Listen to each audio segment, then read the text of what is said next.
Most competency models are constructed or assembled by committee.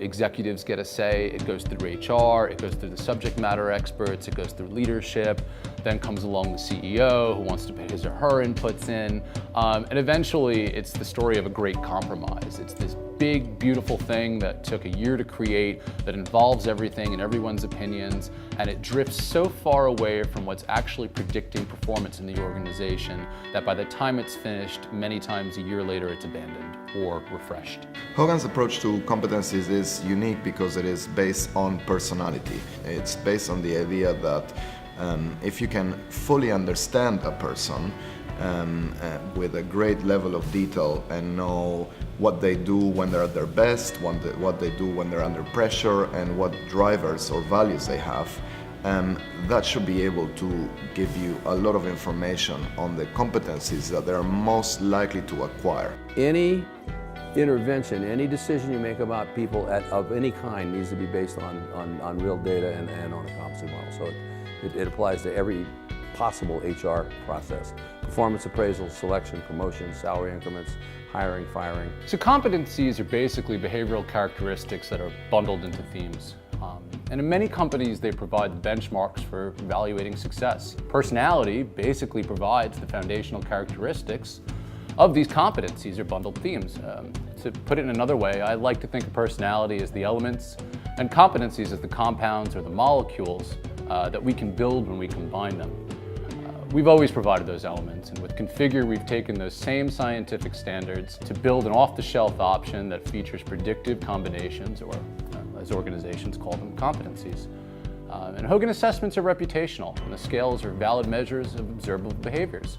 And these behaviors predict workplace success. So our competency model lists more than 60 competencies because we're really getting at the subtle nuances of these behaviors and then mapping them to our Hogan scales. So whether that be adjustment on the Hogan personality inventory, excitable on the Hogan development survey. Ultimately what we're doing is we're using the Hogan tools, the Hogan assessments as a foundation, and then we're translating these characteristics into behavioral competencies that the world understands.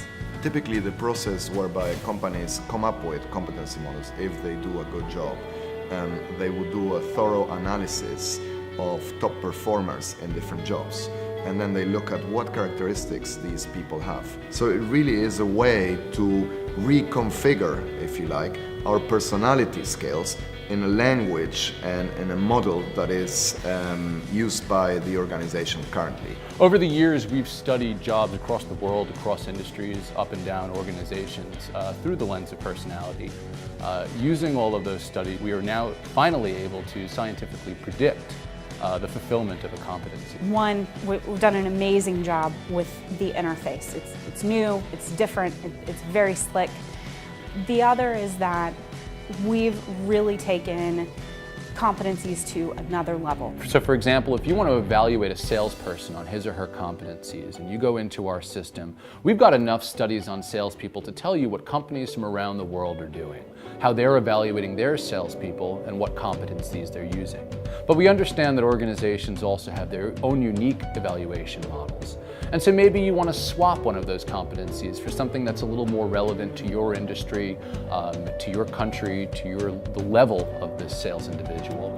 And we enable you to do that. And there's a balance when you get your key competencies associated with it. But if I know this is a sales role that is going to require beating on doors and a lot of communication, we might tweak those domains a little bit more. It's ideal for profiling very large numbers of employees, and in a very quick way it enables organizations to match or plug in their competency models to our personality assessments. Not all organizations create a competency model that they feel comfortable with and that they stick with over time.